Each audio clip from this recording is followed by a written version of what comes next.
Então, dando prosseguimento aqui nos processos de fabricação, tá? Vamos hoje para a estampagem. Eu acho que, juntando ali com a laminação, é um dos mais usados, né, nesse tipo de processo de fabricação. Tá? Então, estampagem é um processo que se caracteriza pelo corte, né, de uma peça, né, principalmente por um golpe, né? Então, pela deformação da chapa, com a finalidade de obter uma outra peça. Então, a estampagem é um processo de deformação plástica do metal para conformar uma peça. Pega essa estampagem para fabricar peças com paredes finas, feitas de chapas de diversos metais e ligas.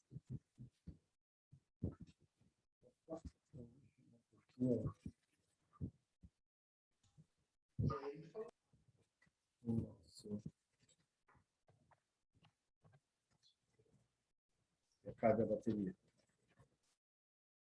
Tá?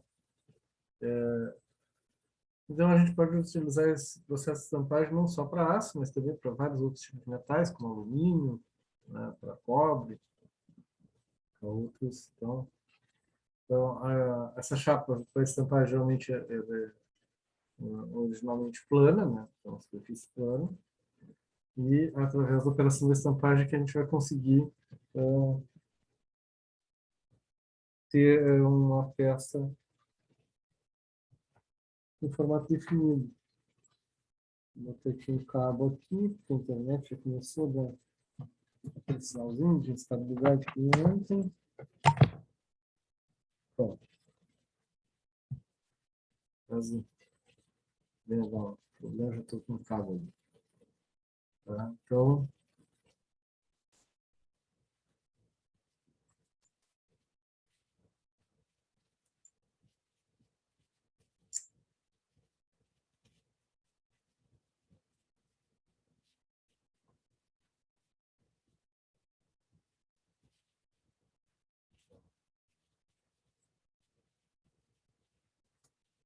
Então, a gente pode ter, né, a estampagem, né, num processo que a gente pode chamar de simples, né, quando ela é executada numa única operação, tá? Ou ela pode ser considerada combinada, né, quando tem mais de uma operação a ser realizada nesse processo. Tá? Então, a gente pode fabricar peças então, de aço de baixo carbono, né, com aço inoxidável, com algumas ligas não ferrosas. Então, esse é um processo de fabricação criado preferencialmente para grandes séries de peças. Então, se a gente tem uma produção seriada de grande volume, né, a estampagem é um processo ideal para esse tipo de procedimento. Tá? As vantagens para esse processo é que a gente pode ter uma produção de entre 400 a 500 mil peças por hora. Tá? A gente, então, por isso vai ter um reduzido custo por peça, né? Se a gente comparar com outros tipos de fabricação, principalmente com a usinagem. O acabamento é bom, tá? Muitas das vezes não há necessidade de uma outra operação posterior, então não há necessidade de um novo processamento. Tá? A resistência também fica melhorada, né? Do que aquelas obtidas por usinagem. E a desvantagem é que esse processo é de alto custo da produção do ferramental, das matrizes de estamparia, né, que tem um alto custo de fabricação, tá? Das matrizes. Então, essa seria uma das vantagens. Tá? Porque aí a gente tem que contabilizar esse custo, tem que entrar com o sistema de amortização da empresa, né? Bom, então, preferencialmente, as operações que a gente pode executar na estampagem são, em grande parte, operações de corte, né? Também de dobra e de repuxo. Então, essas seriam as principais operações, né? O corte, geralmente executado a frio, tá? A dobra também, e o repuxo pode ser a frio ou a quente. Aí vai depender também da capacidade, né, com que a gente está trabalhando, né, e da resistência da peça com que a gente está executando o serviço. As prensas utilizadas nas operações de estampagem, né? Então, a gente basicamente vai ter prensas, né, que trabalham com volantes, né? Para obter um processo de estampagem que produza resultados desejados, é possível utilizar ferramentas adequadas e escolher criteriosamente, né, as máquinas. Então, as máquinas operativas utilizadas nesse processo são denominadas prensas, né? E elas são classificadas como as hidráulicas ou mecânicas. As mecânicas são aquelas que, então, vão utilizar o sistema com volante, né? E as hidráulicas vai ter o circuito hidráulico que vai fornecer o esforço necessário para imprimir uma pressão sobre a peça. Tá? Então, as prensas mecânicas elas podem ser excêntricas, de fricção, de martelo, de seção, de ação de joelho. Tá? Então, aqui a gente tem um exemplo de prensa mecânica.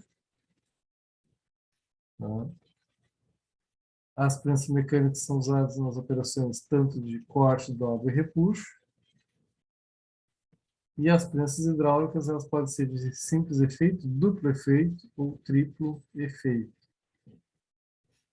Tá? Aqui tem uma visão de uma prensa hidráulica.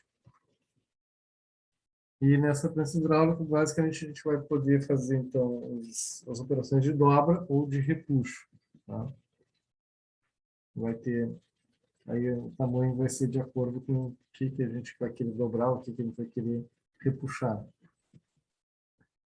As prensas hidráulicas são empregadas principalmente em operações de repuxo, pelo fato de uma operação necessitar de movimentos de velocidade lenta e controlada. Tá?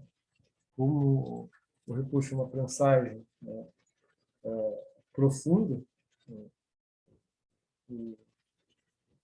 então a gente tem que ter um bom controle da velocidade, tem que ser bastante lento, né, por causa de se evitar aparecimento de trinca, de haver alguma ruptura do metal enquanto se está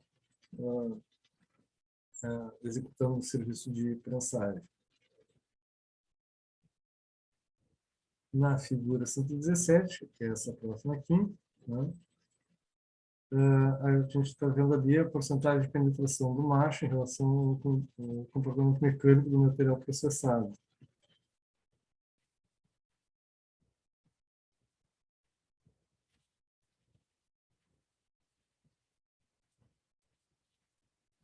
Então, a porcentagem de penetração do macho em função do tipo de material, a gente vai ter aqui para vários tipos de materiais, né? Então, a gente tem aqui o chumbo, estanho, alumínio, zinco, cobre, latão, bronze, aço 1020, 1010, 1020, 1030, aço silício, níquel. Então, a gente tem aqui porcentagem de penetração do macho em função da espessura da chapa.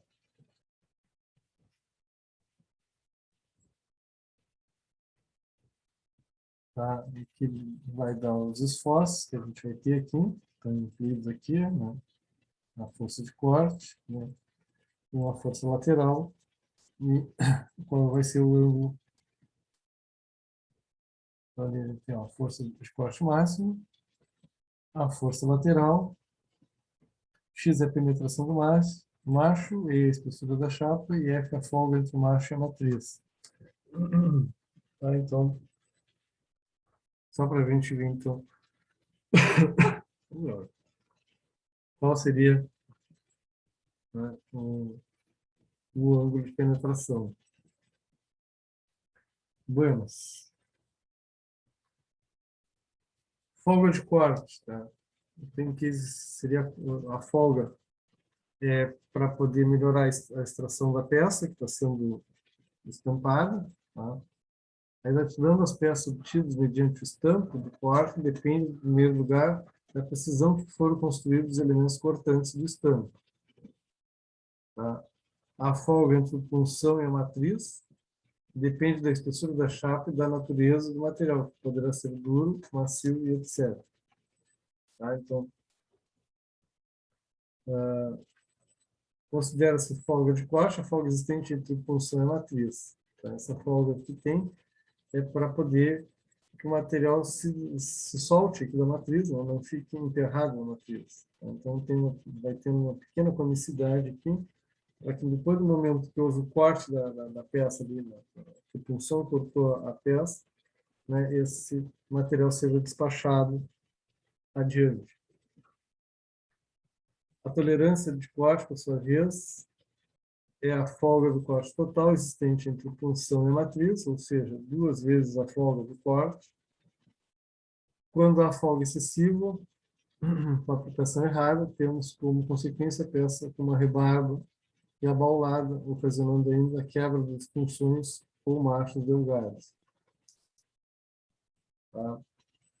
Sem a folga, a estampagem das chapas de ferro traz as seguintes desvantagens: encarecimento da ferramenta, por sua difícil execução, maior desgaste de punção e da matriz, resultando pouca durabilidade da ferramenta. Tá? Então, a gente tem que também se preocupar que essa ferramenta tem que ser por uma grande produção, né? Então, a gente tem que ter em mente que a produção é de alto rendimento, então a gente tem que preservar a vida da ferramenta. Folgas aconselháveis para fenolite e papel fibroso, até a espessura de 2 milímetros. A folga total tolerância de corte é de 3% da espessura da chapa. Acima de 2 milímetros, a folga passa para 5% da espessura. Para zinco e alumínio mole, a folga total é 3% da espessura da chapa. Então, são milímetros, né? Então, se tem uma espessura de 2 milímetros, né, tu vai deixar de 3%, né, dá 0,06 milímetros, né, para se deixar, ou seja, 6 centésimos de folga. Para materiais mais duros, como ferro, alumínio duro, latão e bronze fosforoso, a folga total varia entre 5% e 9%.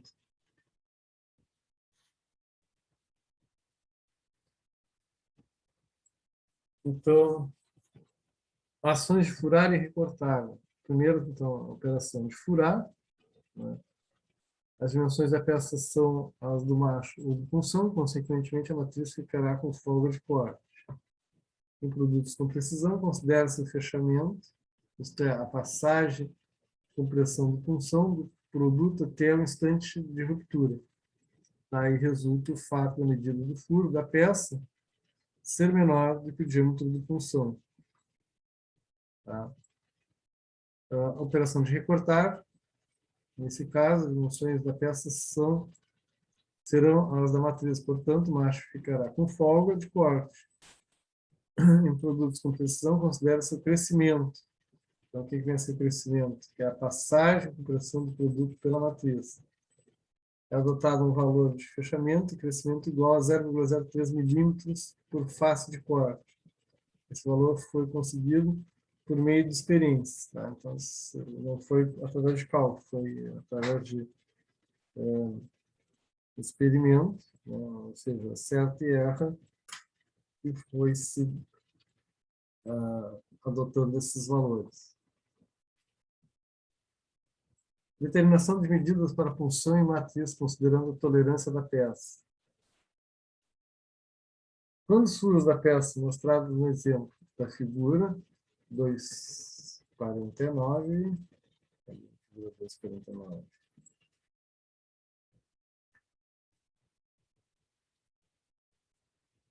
A gente não está achando aqui a figura 249.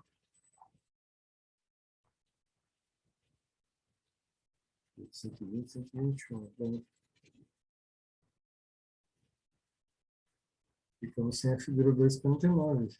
Tem aqui a 2,49 descendo mais para baixo. Agora fiquei curioso. Eu estou sabendo onde está essa figura 2,49.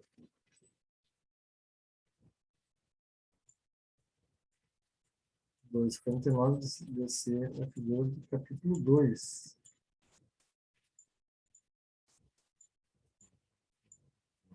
Não, não, não, não, não.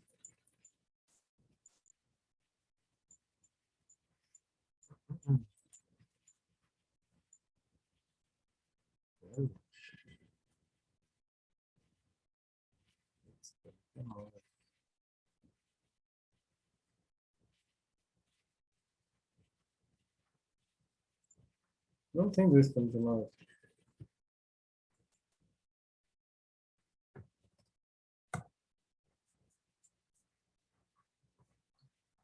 Não sei a que ele se refere aqui.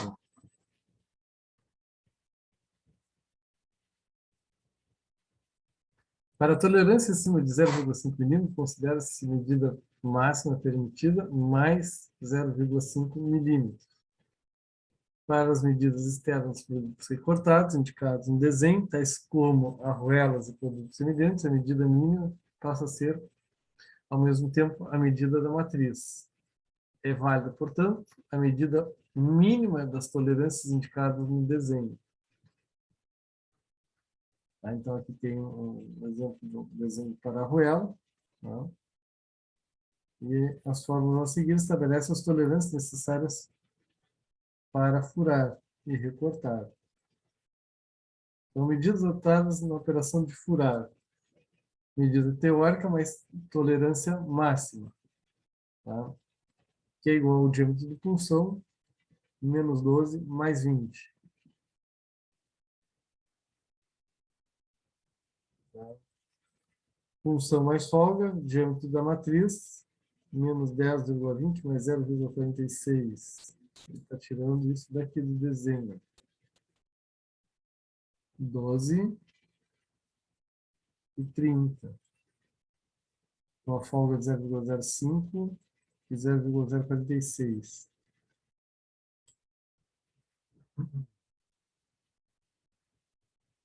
Medidas adotadas na operação de recortar. Medida teórica, tolerância da matriz, 30 menos 0,20. Tá? É por fora ali.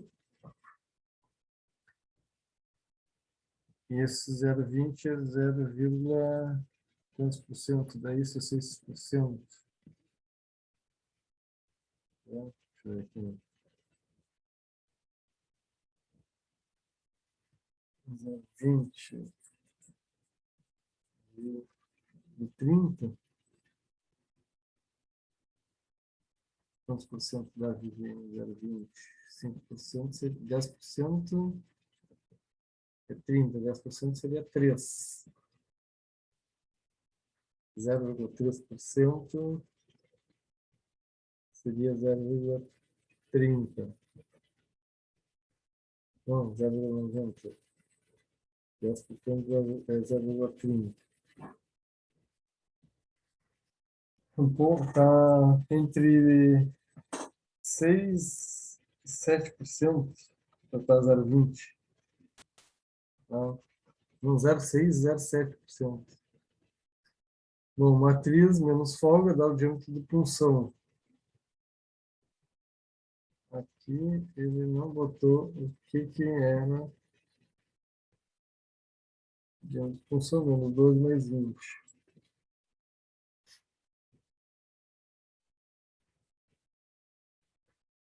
Aqui ele também não me dá. Não, menos 12 mais 0,20. Ou, não, diâmetro de punção. Não, aqui não é menos, aqui é igual, diâmetro de punção é igual a 12 mais 0,20. Aqui não é 20, gente. É 0,20. Tem que arrumar isso aqui. Tá, então, eu já botem aí na postura de vocês, na página 99, tá?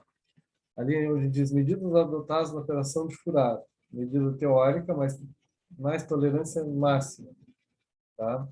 Que é igual ao diâmetro de punção. Que seria igual A 12 mais 0,20. Tá? Não é 20, não. Não é 12 mais 20, é 0,20.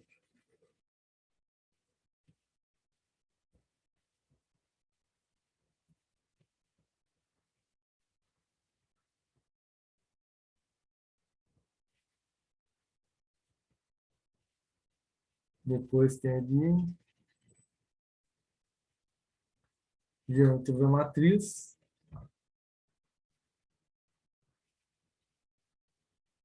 que é o diâmetro com mais a tolerância, e depois ainda coloca ali mais 0,46, que é a folga. Tá? E depois, medidas adotadas, a operação de recortar, seria a medida teórica menos a tolerância mínima. Aqui tá certo, aqui está 30 menos 0,20, aqui está 29,80, aqui está ok, está certo. E depois, de função 29,80 menos 0,046. Tá? Vai dar os 29.754. Esse de baixo está certinho. E de cima aqui está errado, você não tem que arrumar aqui. Ó. É 12 mais 0,20.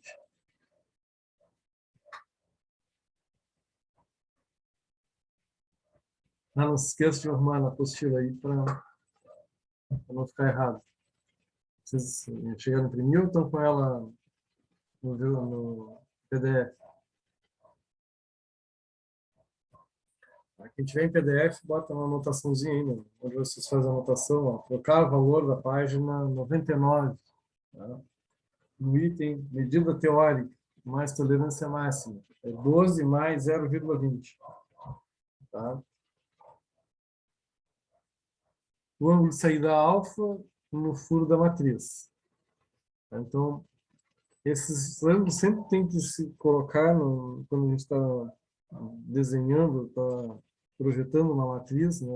Simplesmente a gente já está começando a fabricar essa matriz, a gente tem que se preocupar com esse ângulo. Tá? Porque quando aqui o desenho está bem exagerado, né? Na verdade não é tão grande assim a saída de material numa matriz. Né? A gente pode usar uma chapa de polegada para construir a matriz de batido. Né? Então vocês vão ter ali que deixar esse ângulo em função de que o material que está sendo cortado, está sendo despejado por baixo ali, tá? Não fica emplastado, não vai ficar grudado. Né? Porque se eu bater ali, né? Se a impulsão vem aqui, bate no metal e ele ficar travado aqui na saída, né? Quando vier para bater o outro aqui, né, já vai ter material aqui, então vai dificultar a saída.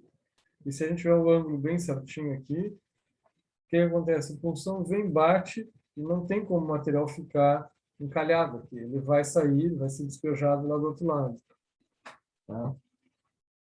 O furo da matriz deve ser cilíndrico, em uma altura mínima de 2 milímetros ou em 2 vezes a espessura da chapa, porém nunca superior a 6 milímetros. Tá? A figura aqui não é 2,50, é figura 122, tá, gente? Também tem que arrumar depois lá. A figura não é 2,50, a figura é 122. Tá? É que provavelmente 2,50 era no texto original, tá? Da apostila. Aquilo foi rearranjado, os desenhos, então, como foi rearranjados, foram renomeados as figuras. Tá? Então, aqui onde diz a figura 2,50, é a figura 122. Mostra o ângulo de saída alfa no furo da matriz. O ângulo na retificação, tá? Esse tipo de matriz, o ângulo varia em função da espessura da chapa. Tá? A figura aqui já está certa, ó, 123, mostra um exemplo de ângulo de retificação. Então, a espessura da chapa variando de 0,1 a 1,5 milímetro. Tá? Esse ângulo é de 0 graus e 30 minutos. Entre 1,35 e 2,5 milímetros de espessura de chapa, a gente tem de 0 graus e 45 minutos. 2,75 a 80, a gente vai ter um grau, mais ou menos, de espessura para fazer a extração. Quando afiamos a matriz, a folga do corte sofre um aumento que varia em função da profundidade da retificação e do ângulo. Por exemplo, mostrado novamente, olha, estou botando a figura 2,52, na realidade a gente tem aqui 124. Tá? Temos o ângulo da matriz, 0 graus e 30 minutos. Tá? Que esse ângulo está aqui em cima. Aqui.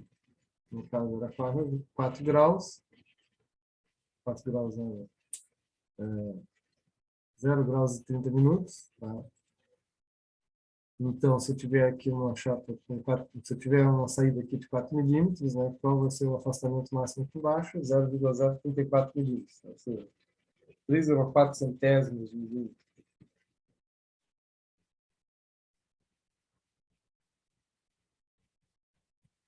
A folga está em torno de 0,03 ali. Né?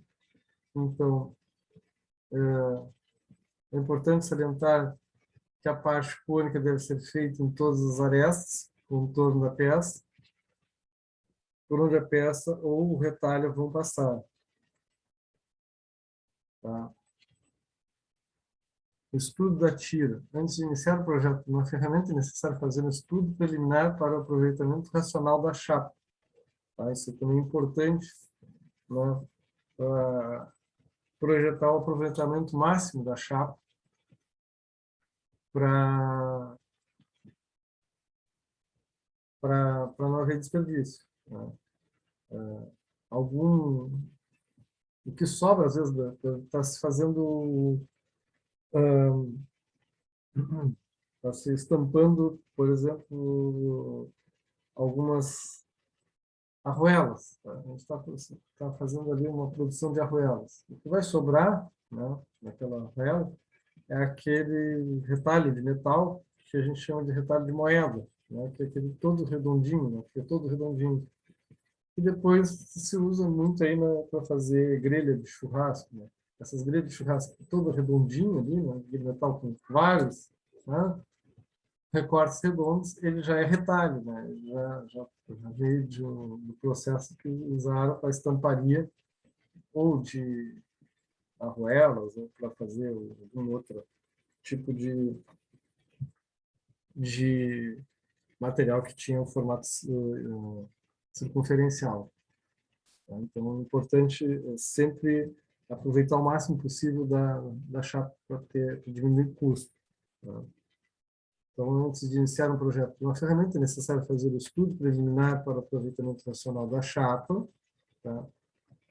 Um desperdício injustificado de materiais eleva o custo do produto. Tá? Então, por isso é importante, né, fazer esse estudo, tá?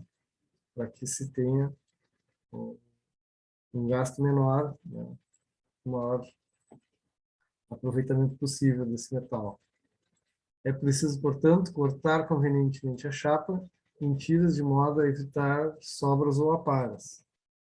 Em certos casos, deve-se considerar também o sentido de laminação da chapa, que pode influenciar na medida do produto. Para isso, deve-se impor à peça uma tira de maneira racional. Um método simples e prático para esse estudo consiste em recortar em cartolina certo número de peças e distribuir em vários modos. Bom, mais uma vez, assim, vamos atualizar. Isso aí, na época que, acho que quando eu trabalhava em metalúrgica, a gente fazia em cartolina, mas isso há muito tempo, né? Hoje, com o advento do AutoCAD, gente, não precisa mais usar cartolina, não. Vocês têm uma ferramenta de desenho muito mais rápido, muito mais barato, né? E é só usar algum tipo de CAD para fazer esse estudo de recorte, tá? Não sei se é o AutoCAD, né? Pode ser qualquer um, tem até uns que vocês conseguem gratuitos na internet. Tá? Uma boa disposição, além de reduzir o mínimo os retalhos, proporciona peças de melhor acabamento, melhor qualidade e até simplifica e facilita as operações de estampagem. Tá? Então, aqui ele deu um exemplo, se fosse usar essas 4 peças aqui, né, o primeiro exemplo dessa distribuição vai gerar bastante retalho, né? E nessa aqui eu vou conseguir depois alguns pedaços de chapa, né, bem maiores em que eu posso trabalhar fazendo outra coisa qualquer, né? Então eu vou ter um aproveitamento melhor. Então, esse é um exemplo de como a gente vai distribuir melhor para aproveitar para ter menos retalho, né? E ter, né, material que sobra o suficiente para a gente aproveitar para outra produção. Separação do produto e sobra lateral. Seja qual for a disposição para ter um bom produto, bom funcionamento, é preciso que a separação entre uma peça e outra, assim como a largura de sobra lateral, obedeçam à condição.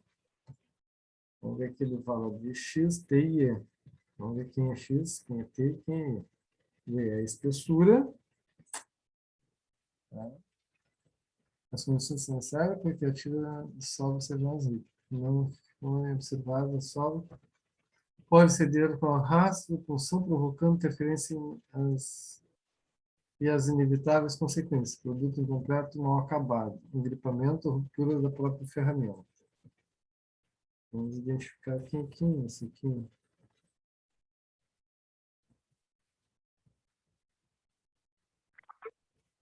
X. Sim, X é a folga que está deixando da primeira peça o início da tira. Tá? O X, o T é a folga lateral. Tá?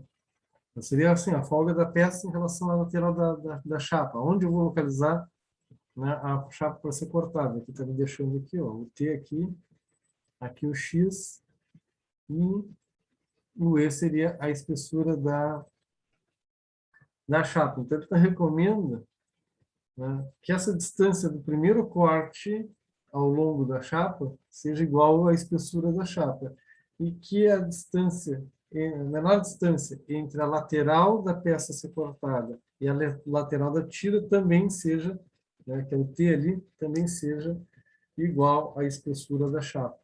Tá? Então, o X e o T é essa parte aqui. Ó. O X aqui é a distância entre o corte, né, que ele vai fazer, e o encosto da chapa. E o T também, ó, é o corte da peça com o encosto lateral da peça ali, da tira, de onde vai se tirar a peça recortada. Tá?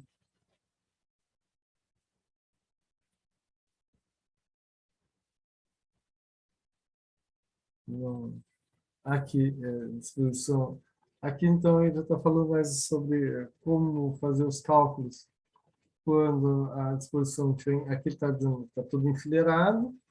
Aqui a disposição das peças vão ficar inclinadas, tá? Vai ficar uma inclinada em relação à outra aqui. E aqui ela fica imbricada obliquamente, né? Que usa essa mistura aqui de uma peça entre uma peça e outra ali, né?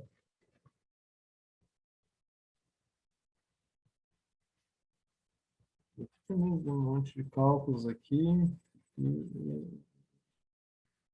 Aqui para saber qual é a distância, né? Aqui tem que saber qual é a distância, como o que é imbricado. Então, uma misturada com a outra, né? Então, aqui eu vou ter dois cortes. Vou cortar duas peças que estão muito próximas uma da outra. Então, tem que saber quanto que eu tenho que deixar de folga entre um corte e outro, né?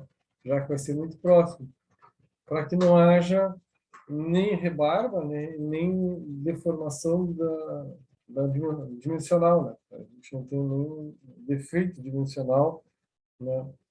Quando o metal estiver estirando ali, né?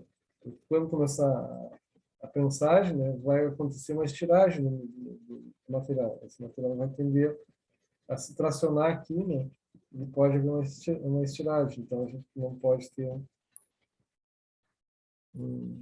a gente pode vir a ter um defeito aqui, se for muito próximo.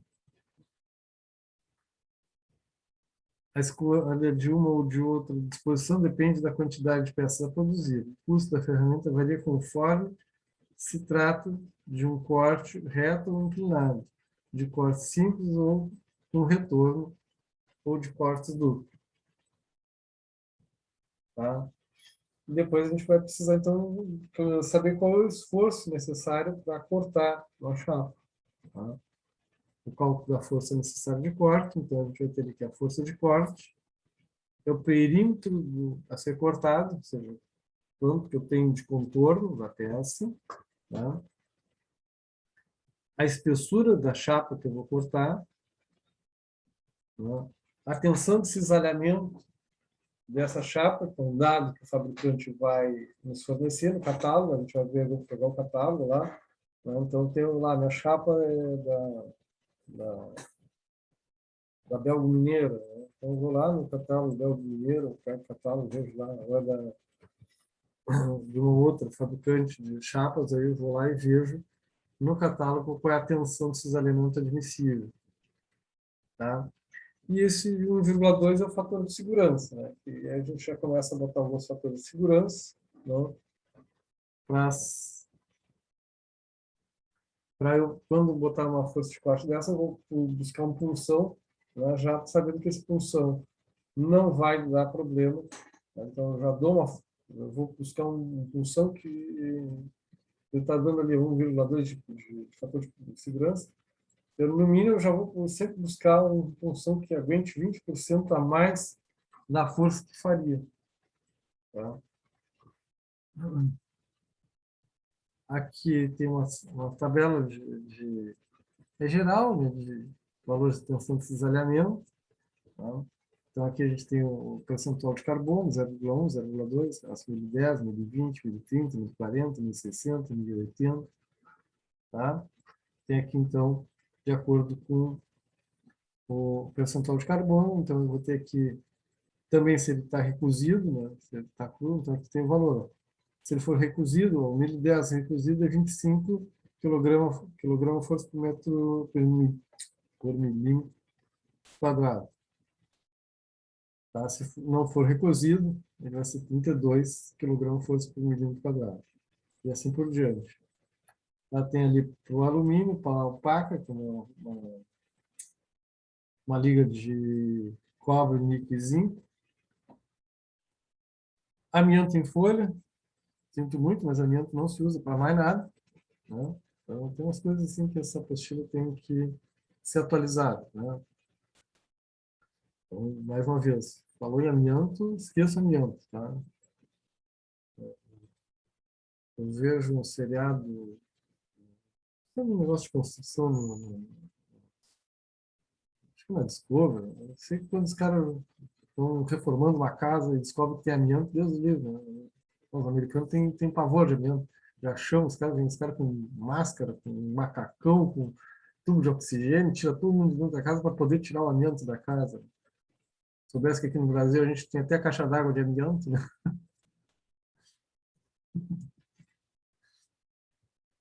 Ainda tem muita, né? Só tomando água com amianto, danada.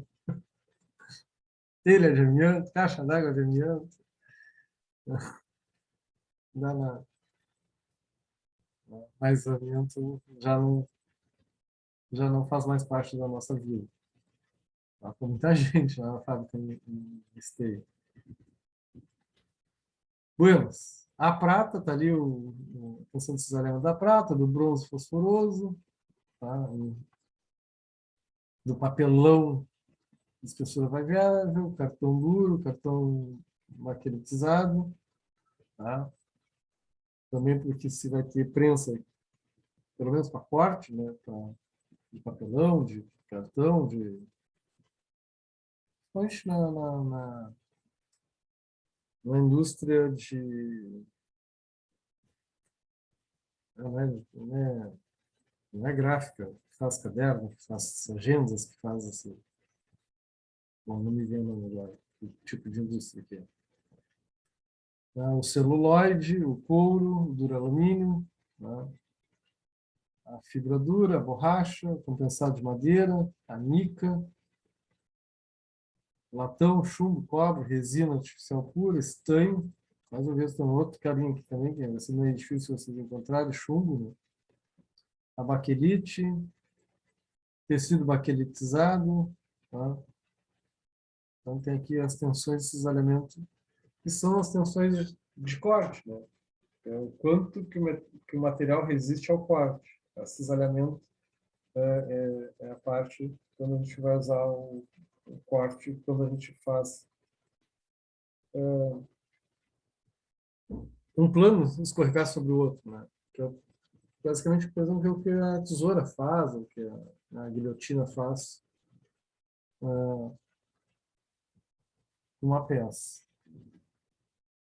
Então, o corte da chapa por meio de punção e matriz até a espessura de 2/3 de milímetro não apresenta inconvenientes. O corte é perfeito, limpo e sem rebaro. Com chapas grossas não acontece mesmo. Punção para pratica o cisalhamento até dividido por 1/3 de espessura. Meio dividido dá 3,2, dá 1,5 milímetros de espessura, seria isso? E depois arranca o restante do material, deixando paredes ásperas e com rebarбas.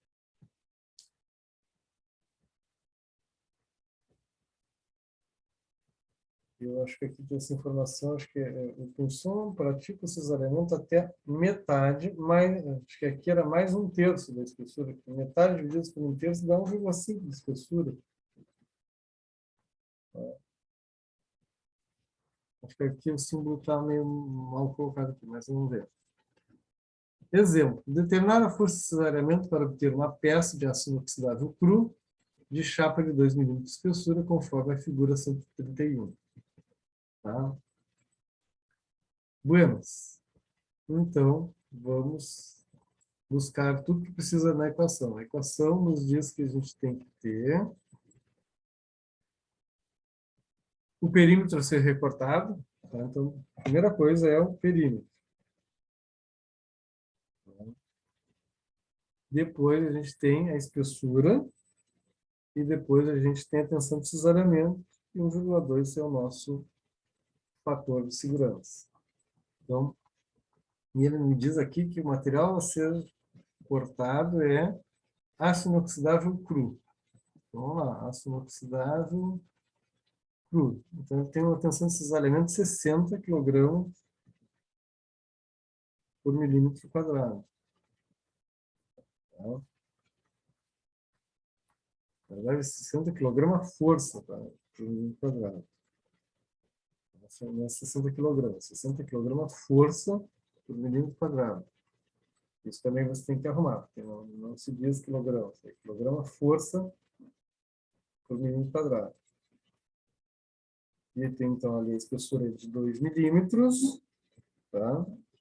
A tensão de 60 kg força por milímetro quadrado. O que vocês vão ter que fazer é calcular o perímetro, né, dessa figura, que parece um R ali, um buraco de fechadura, assim. Tá? Então, ali a gente tem ali as medidas em linha reta, 60, 70, 50, dá 180, e depois tem 3/4 de uma circunferência. Tá? Então, 3/4 de πr, 3/4 de 2πr. Tá? Então, qual é o perímetro da circunferência? 2πr.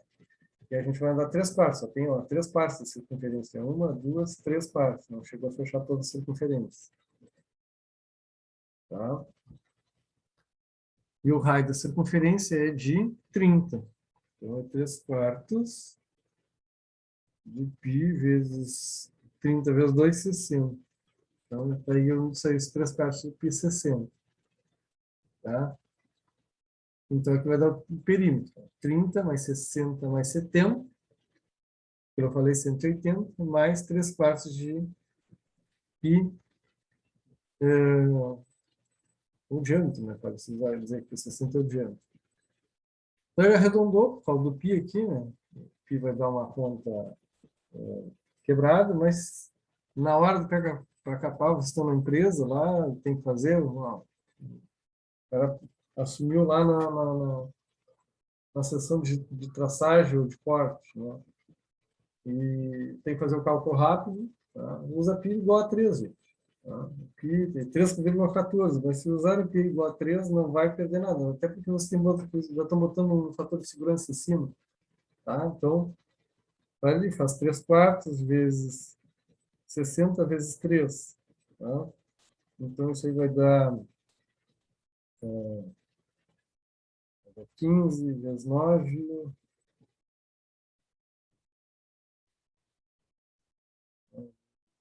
135. Daria 135, 135, e aí soma com os outros 180, não, 180, não, 190, tá? E já vai dar o valor ali aproximado do que ele está falando ali, tá? Buenas. E aí é só botar depois na equação, tá? E então, aí então ele bota ali que a equação da força de corte é o PET-C, né? Que é aquela perímetro, com a espessura de 2 milímetros e tensão de cesariamento de 60 kg/força por milímetro quadrado.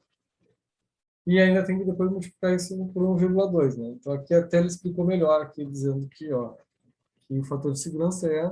Por que é 1,2? É mais 20%, tá? O que é um fator de 1,2? Eu estou colocando 20% a mais para ter garantia de que meu punção vai resistir, tá? Não vai quebrar. Tá? A gente nunca vai escolher um negócio, né? Vou escolher uma punção que seja efetivamente para aquela força a gente calcular. Não, a gente vai botar um pouquinho mais até para garantir que ele vai ter uma vida maior. Então, o esforço de corte deve ser diminuído fazendo punção ou matriz com corte inclinado, tá? Isso se chama de biselado ou côncavo, tá? Com punção reta, a energia de corte é dada por, então ele vai ter a equação que vai te dar a energia de corte, tá? 1,5 de Fc vezes espessura. A energia é gasta também em corte biselado ou côncavo.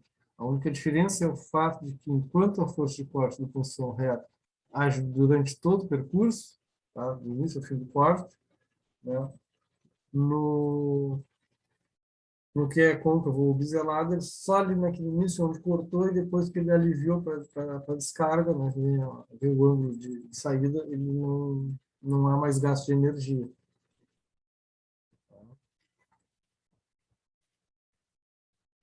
Aí tem as equações ali. Quanto maior a inclinação do fio de corte, menor a força. O fio inclinado facilita o corte, alivia as funções. Então, a gente usa...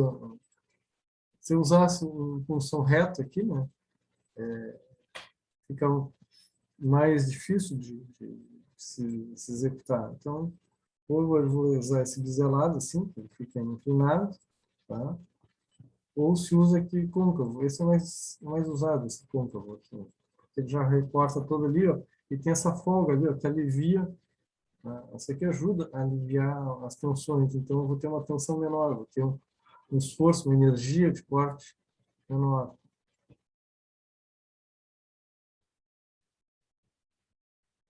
Aí tem aqui, então, um exemplo, calcular a força do exemplo 1, supondo que a função tenha o fio de corte inclinado a 1 milímetro. Então, aqui ele deu que a espessura da chapa era 2, né? E ele está biselado com 1 milímetro. Então, eu vou botar aqui, ó. Olha o que acontece ali, ó. A gente tinha um esforço de 46 mil kg-força, né?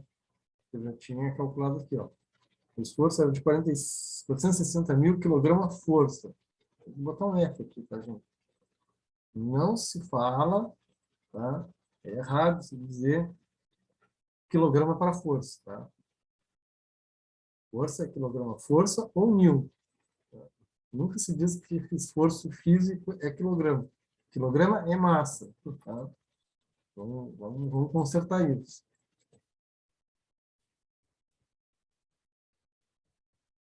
Tá? E aqui, então, a mesma coisa.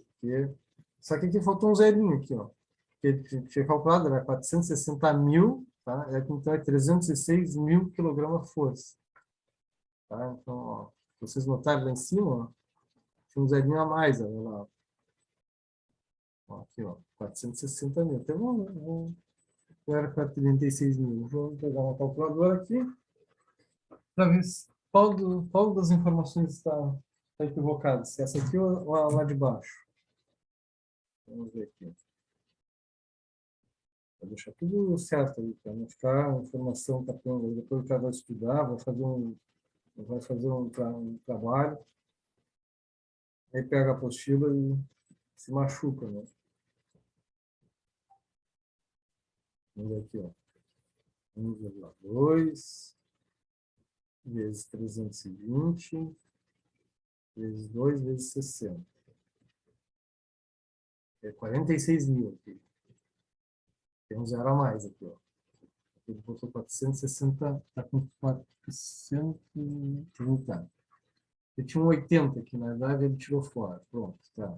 E aí, então, depois aqui, 46 mil. Ok, aí baixou para 30.600. Ok, tá. Então, 46 mil está certo. Outro artifício que também diminui o esforço de corte consiste em escalonar as funções de forma que entrem em função por etapa. Tá? Esse aqui já é mais indicado se a chapa for mais grossa. Né? Com chapa mais grossa eu posso usar uma função escalonado. Tá? Que aí tem um primeiro estágio ali, né? Com um diâmetro menor, depois, né, já vai ter rompido na primeira parte do material ser cortado, e quando vier o outro, o resto da punção ele já vai fazer menos esforço. Então, deve atuar primeiro os esforços menores, pois prensas excêntricas fornecem esforços maiores nas proximidades do término do curso. É importantíssimo que o escalonamento seja feito de forma a não desequilibrar a ferramenta, por isso é necessário que o centro de pressão, baricentro, das várias etapas coincida com pelo menos... Bom, aqui também tá, essa informação vai depender um pouco do formato da ferramenta, de como a gente vai montar a ferramenta, né? Se essa ferramenta vai ser guiada, se não vai ser guiada, se essa ferramenta vai ter extração, não vai ter extração, se vai ter mola de extração, não vai ter mola de extração, né? É um pouco mais complicado, tá? Do que simplesmente a gente falar que vai usar um punção escalonado. Tá? Na hora de montar uma, uma ferramenta de estamparia, né, a gente tem que verificar como é que eu vou fazer ela, que tipo de estamparia eu estou utilizando, se a chapa é grossa, se a chapa é fina, tá? Então, alguns detalhes na escolha do punção vai depender disso, tá? De como é o projeto da minha, da minha ferramenta. Tá? Eu vou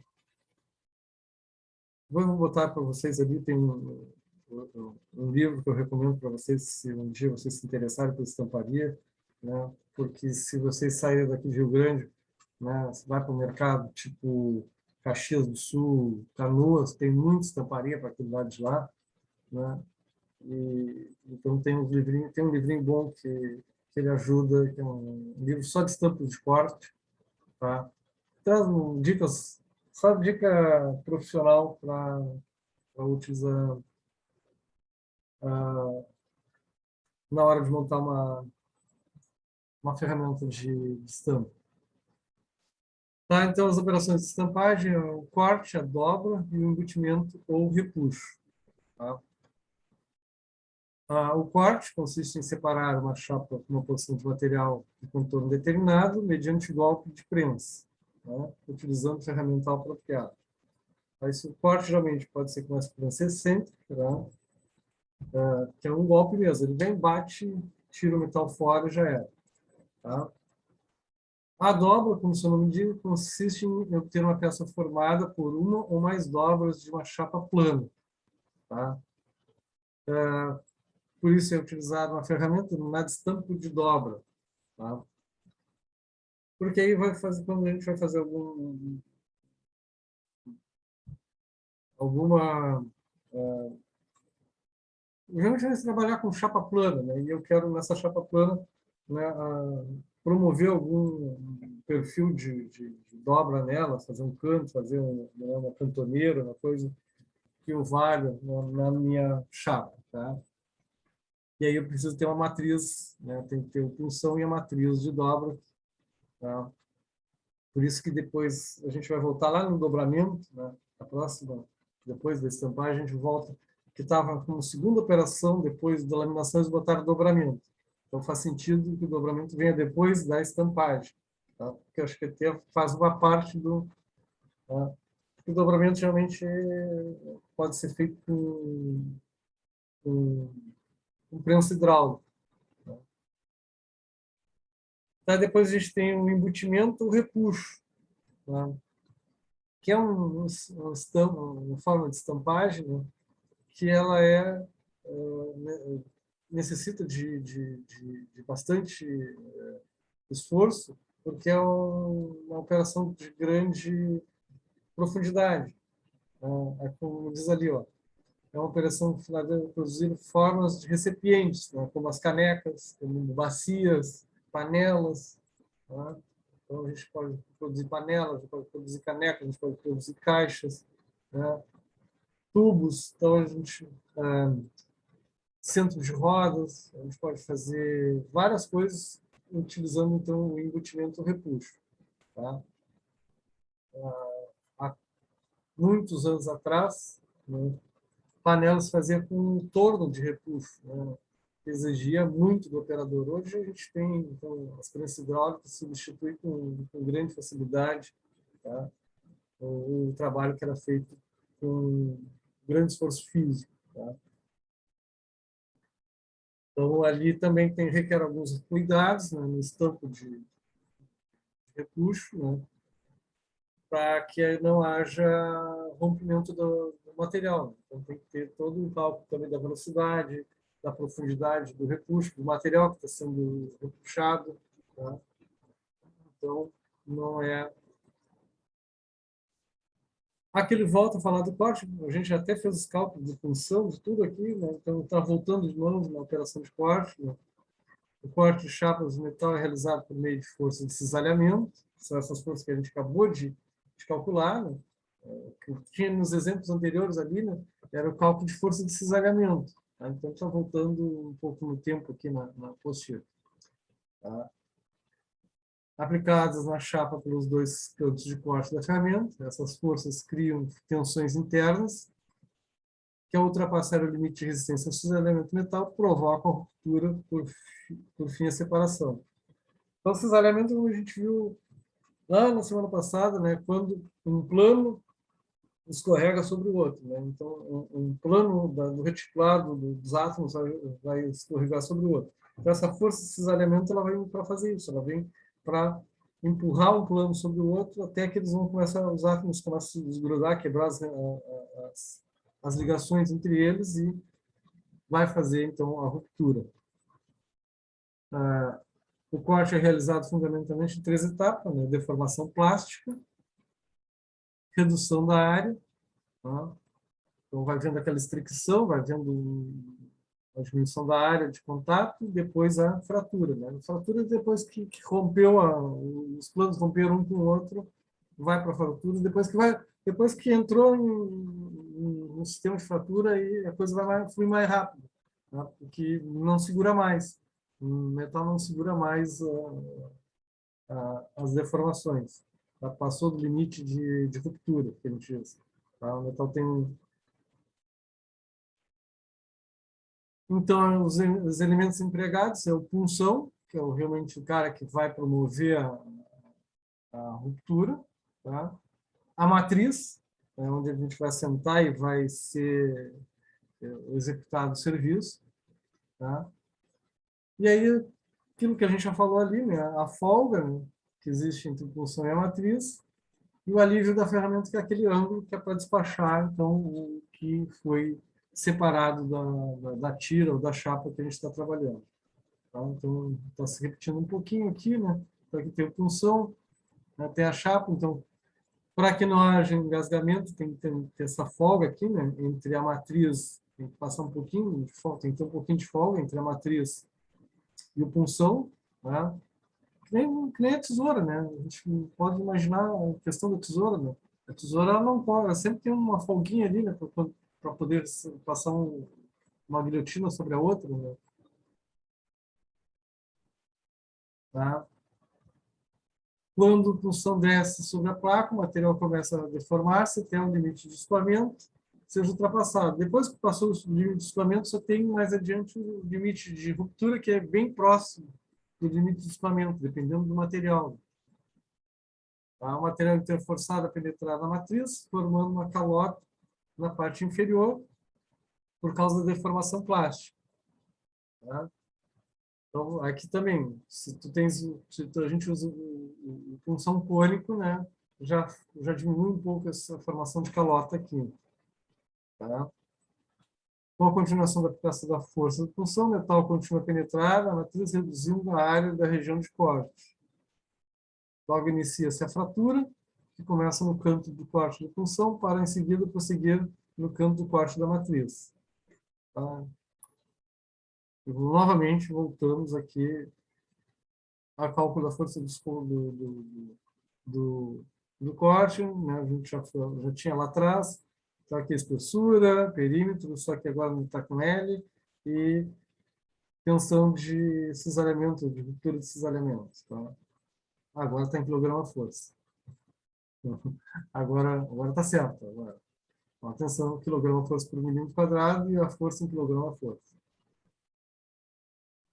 Tá? A força de extração, como foi descrito, a punção penetra na peça a ser trabalhada, então o retalho ou a peça fica preso à matriz. Portanto, deve-se extrair a peça trabalhada do punção ou a peça da matriz, que é feito por extratores acionados por molas. Então, o que eu falei para vocês, tem que saber, né, como é que vai ser esse sistema de extração. Tá? Geralmente é feito por molas. Né? Vai depender do projeto da matriz. Pode-se considerar que, para condições médias de folga e afiação do ferramenta, o esforço de extração vale entre 5% e 12% da força de corte. Tá? Na prática, utiliza-se um valor de 10%. Tá? Então, a força total do corte é 1,1 vezes a força de corte. Então, porque a força de corte mais 10% da força de extração. Redução do esforço de corte, então, mais uma vez, né, falando ali, se usa o cônico, ou o biselado, duplo biselado, pode ser, tá? Que é para diminuir o esforço de corte, para minimizar a necessidade. Aqui, então, o trabalho que é realizado, ou seja, para a gente achar qual é a energia gasta, né? É a força de corte vezes a espessura da chapa, ou seja, trabalho é força vezes deslocamento. Tá? Isso vai dar, então, qual é o trabalho executado, né? Isso vai dar energia de corte. Aqui, novamente, então, o trabalho, né, quando se tem ele aqui zelado, então, o que vai acontecer com a energia, né? Se vai ser maior ou menor. Tá? Tá meio repetitivo aqui no negócio. Aqui, mais ou menos, então, como é que se monta uma placa, tá? Então, aqui a gente tem as guias, aquilo que eu falei para vocês, né? As guias com as molas, né? Tem a espiga, que tem o cabeçote e a espiga, que isso aqui que vai ficar grudado grudado é bom, vai ficar preso na prensa, né? Onde vai ficar alojado na prensa, tá? Tem uma placa aqui superior, que é onde vai ficar os punções, onde os punções ficam alojados. Tá?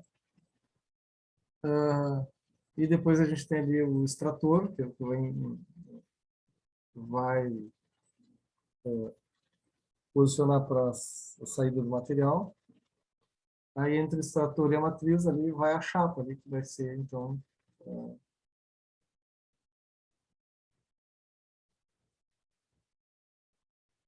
Buenos. A outra, putz, operação, tá? Não me vinha a palavra.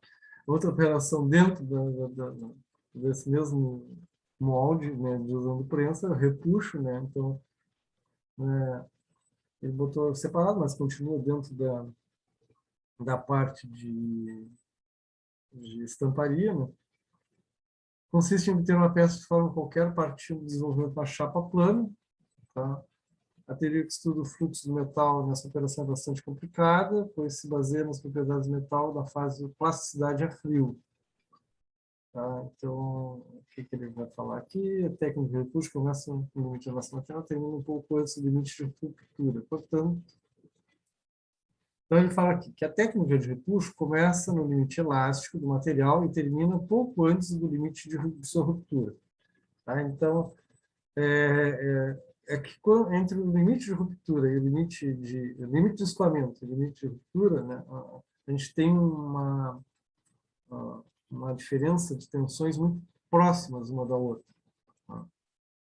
E então ali é uma zona muito difícil de se trabalhar. Então, mas para poder repuxar eu tenho que trabalhar acima do escoamento, tá? Mas tem que cuidar com ruptura. Então, dependendo do tipo de material que eu vou repuxar, né, a gente tem que ter muito cuidado para não haver trinca e ruptura na hora de fazer o repuxo. Então, a qualidade do material a ser trabalhado é muito importante aí nesse caso. Tá? Não é qualquer material assim que a gente tem que ter um material de boa qualidade para poder, né, com as características bem definidas. A chapa de aço para operações de repuxar deve ter um limite elástico bastante baixo, de 18 a 21 kg/força por milímetro quadrado, e a carga de ruptura mais elevada possível, 35 a 42. Tá? Aqui parece bem amplo, mas não é tão amplo assim, quanto a gente pode pensar. Entre 21 e 35, essa faixa é bem estreita. Tá? Um coeficiente de alongamento em torno de 33 a 45%. Nessa operação, ao contrário das precedentes, praticamente todo o volume da peça sofre tensões e o material é encruado. Tá? Em certos casos, o encruamento melhora a qualidade do produto acabado. Por exemplo, partes da carroceria do automóvel, nas quais, por causa do encruamento, o limite elástico e a carga de ruptura são elevados. Ela aumenta a resistência a rupturas por fadiga, às deformações à flombagem. Por outro lado, encruamentos excessivos devem ser evitados, pois isso torna a peça frágil e pode-se determinar as regiões que forem muito perto do limite de ruptura do material. Tá? Então, o que pode acontecer quando se está fazendo esse tipo de operação é que aqui nas dobras aqui, né, pode começar a aparecer trincas aqui, tá? Porque é aqui que vai haver uma maior concentração dessas tensões aqui. Tá? As tensões vão se propagando por aqui e como a gente tem uma faixa muito estreita, tá? Pode ocorrer o aparecimento das trincas ali. A prensa, que no caso a gente vai usar para repuxo profundo, é sempre uma prensa hidráulica, tá? Enquanto nos outros a gente podia usar uma prensa excêntrica, que é aquela com volante que fica trabalhando por batida. Aqui a gente vai usar a prensa hidráulica para ter o controle da velocidade, tá? Porque a velocidade tem que ser lenta, não pode ser uma coisa feita. Tá? Dependendo até de alguns casos, né, se recomenda o pré-aquecimento do, do, do material. Tá? Eu trabalhei numa indústria que a gente fazia rodas agrícolas, né, e a gente fazia o centro de rodas por estampagem profunda, né, no centro de roda. E nas partes onde ficavam mais próximas tinha um formato meio de caneca, assim, né? E ali sempre dava um problema de ruptura, né? E aí, se tinha uns problemas de ruptura, ficavam trincas, e aí o pessoal, né, tentava resolver aquilo ali com solda, né? Não, vamos dar uma solda aqui, depois, né? Mas aí, lá adiante, né, acontecia que a roda ia para E é no equipamento agrícola, passado algum tempo, né, acontecia a quebra do centro da roda, a quebra da roda, né, e aí tinha que estar fazendo manutenção por causa desse problema. E se resolveu quando se começou a dar pré-aquecimento. A gente começou a pré-aquecer o material antes de prensar, não deu mais o problema de aquecimento de trinca. Bom, o cálculo do desenvolvimento de uma peça embutida. Para o cálculo do desenvolvimento, utilizamos uma regra que, na prática, apresenta bons resultados durante a operação de repuxado. A espessura da chapa permanece constante em todas as regiões da peça. Nesse caso, torna-se fácil de determinar o desenvolvimento, pois se trata de uma simples comparação de áreas e áreas. O que a gente está falando aqui do cálculo de desenvolvimento de uma peça embutida é compensar esses raios, né? Porque eu vou ter que ter uma... Imagina, eu tenho um disco, né? E desse disco, de repente, eu vou fazer uma panela, né? E eu quero saber as dimensões finais com que isso vai ficar. Então, eu quero projetar, eu quero saber qual é o disco que eu tenho que cortar, né?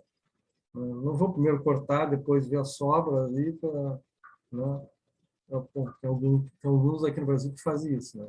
Primeiro, os primeiros o cara corta, vai cortando e vai acertando. Ah, bom, ó, chegou, essa aí é a dimensão, né? Qual foi o cálculo que o cara fez para desenvolvimento de chapa? Não fez nenhum, foi tentando. Mas aí tu já gastou um quanto de material. Tá? Mas aqui, então, tem essa equaçãozinha aqui para o cálculo do desenvolvimento, para achar a área, né, do material a ser desenvolvido. Tá? Desenvolvimento de peças retangulares, então aí também tem que levar em consideração, né, todos os cálculos para ver qual é a região de raios, qual é a região das linhas retas. Né? Na primeira região, considera-se um cálculo análogo ao repuxo de peças redondas. Tá? Aqui na peça redonda, então tem a área vezes a espessura, né, que vai ser a área transformada vezes a espessura. Então, ele quer que as duas, como não vai ter perda de material, as duas áreas têm que ser finalizadas igualmente. Aqui ele está dizendo que a largura é W menos F, menos 2R, que é tá, W que ele deu aqui como a largura da peça aqui, e L menos 2R, o comprimento da peça. Tá? Que aqui o afastamento vai ser uma altura H mais πr sobre 2, ou seja, esse aqui é um quarto πr sobre 2 é um quarto de uma circunferência, né? O que mais? Raio de dobramento no fundo da caixa, Rzinho, o raio do dobramento, que seria, ele está fazendo uma caixa aqui, tá? Depois de ser marcado uma distância H mais πr, partindo um dos lados retângulos. Aqui não tem um desenho da peça aqui. Eu tenho uma...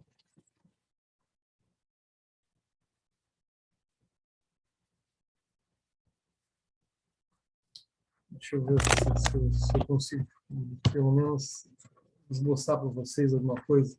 O que ele está falando de raio do fundo da caixa seria assim, ó, no fundo aqui, ó, quando a caixa ficar pronta, vai ter esse raio aqui, que é o raio da dobra.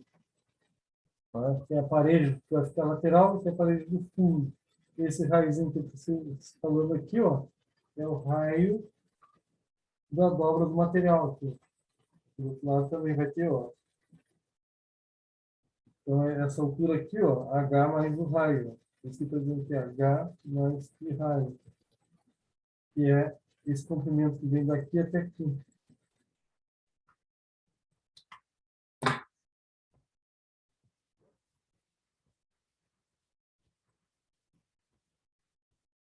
Ó, H é a altura lateral da caixa. E o pi raio tem que vencer a curva aqui, ó, o comprimento da curva, da curvatura de embaixo, no desenvolvimento. Então, para completar o desenvolvimento a partir dos pontos A, B, C, D, traça-se quartos de círculos de raio RC. Não tem aqui, se tivesse o desenho.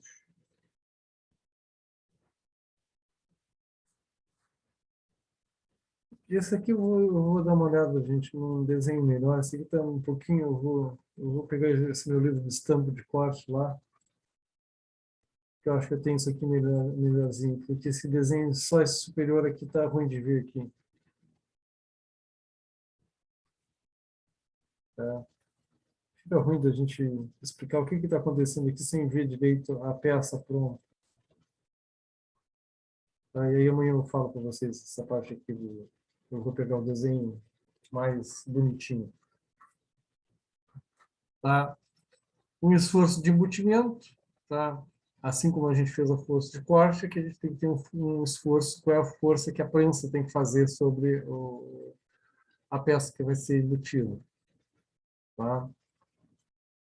Aqui, então, eu tenho o força de embutimento, π vezes d vezes e delta n. Quem é cada uma dessas coisas que tem aqui? O D, aqui, novamente, o D aqui é a tensão de cisalhamento, já me chamou de T, já chamou de delta, já chamou de sigma, tá? Mas é tensão de cisalhamento, tá? Π, o E vai ser a espessura, tá? O delta é um coeficiente, mas ele não me diz aqui o nome desse coeficiente. Diâmetro do furo da peça, diâmetro do desenvolvimento.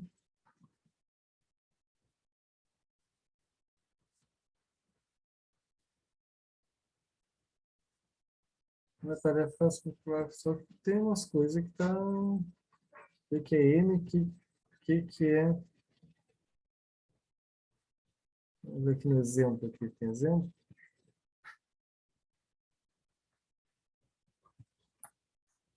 Não, não tem exemplo. Mas, novamente aqui, ó, ficou meio vago aqui as coisas que foram chutadas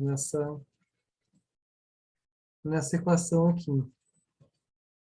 Tá? Eu acho que esse tensão desses elementos, eu acho que esse delta que está aqui, ó, porque esse D aqui, ó, ele fala depois aqui embaixo, que é o diâmetro do fundo da peça. Tá? E M, não tem o que vencer M.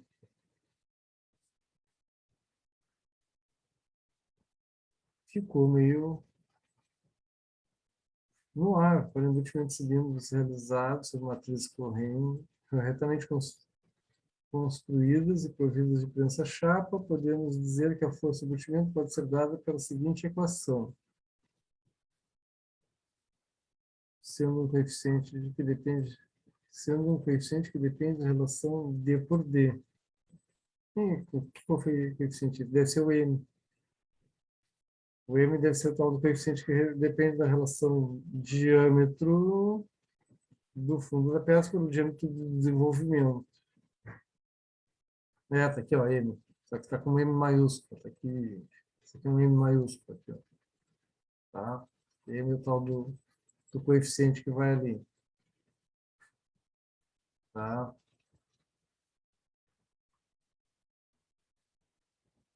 Então, tem umas coisinhas para acertar aí. Aqui, a tensão desses elementos. Esse carinha aqui, ó, que é a tensão desses elementos. Tá?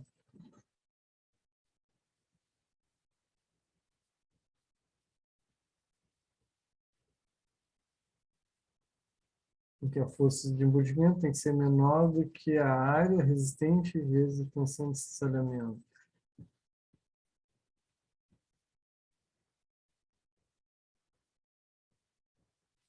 Tem que se definir que se D é a tensão desses elementos, se D é o diâmetro do fundo da peça. Isso aí ficou bem estranho, né? Vou até dar uma olhada no livro para a gente dar uma olhada aqui. Por que ele está botando esse D aqui na força? Porque o E é espessura é em milímetros. M é coeficiente, não tem medida. Π é π. E se esse D aqui for Se for a tensão de cisalhamento em quilograma-força por milímetro quadrado, aqui é milímetro, então tem que saber quem é o delta. Se esse delta aqui tem que ser uma medida. Medida do quê?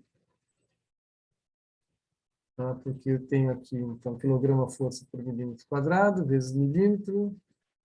Ainda fiquei aqui com quilograma-força e 1 milímetro sobrando aqui. Tem que sumir esse milímetro aqui.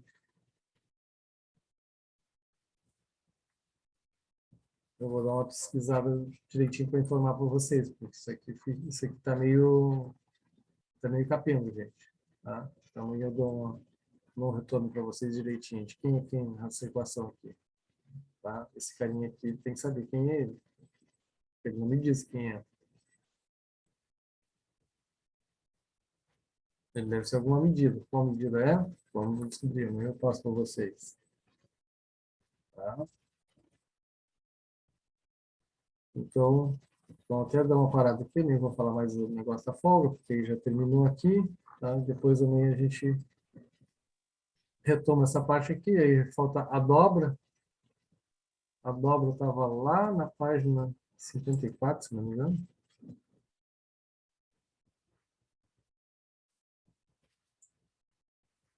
Cadê a dobra?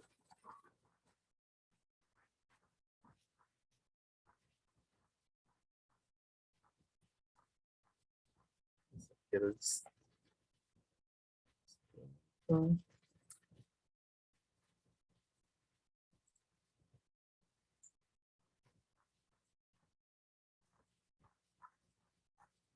aqui, dobra.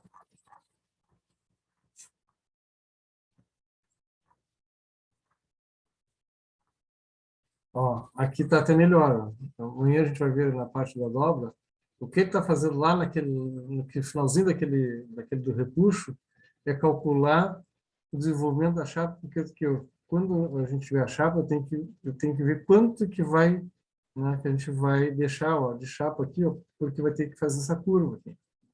Para eu poder acertar a altura e o final e a parte de baixo aqui, ó, compensando a dobra. A gente tem que dar essa compensação da dobra aqui, desse raio de dobra aqui, tá? Porque eu não dobro 90 graus, né? Não é que nem papel, né? A gente pega papel e dobra, a gente não perde nada de metal, de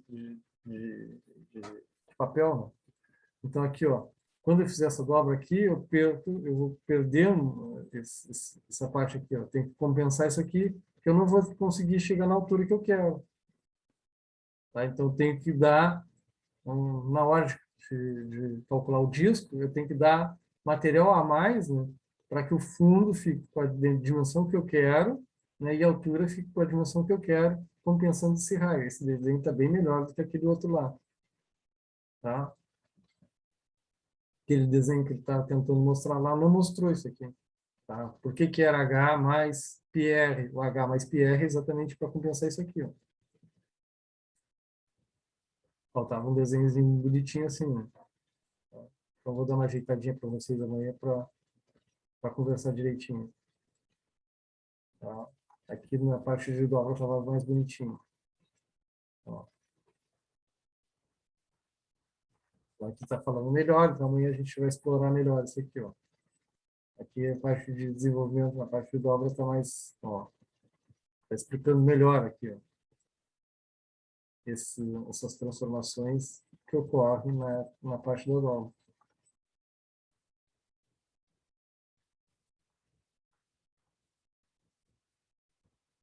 Tá? Então, amanhã a gente vê isso aqui junto com o embutimento. Tá? Então, ó, aqui tem a matriz de dobra, isso aqui, ó, isso aqui seria a matriz de dobra, que está a função da dobra. Tá? Então, tem todas essas compensações que são feitas aqui.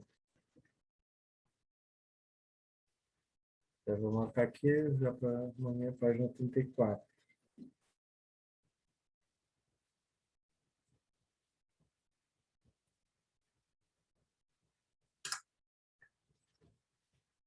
Tá, pessoal? Então, vamos dar uma paradinha por hoje aqui. E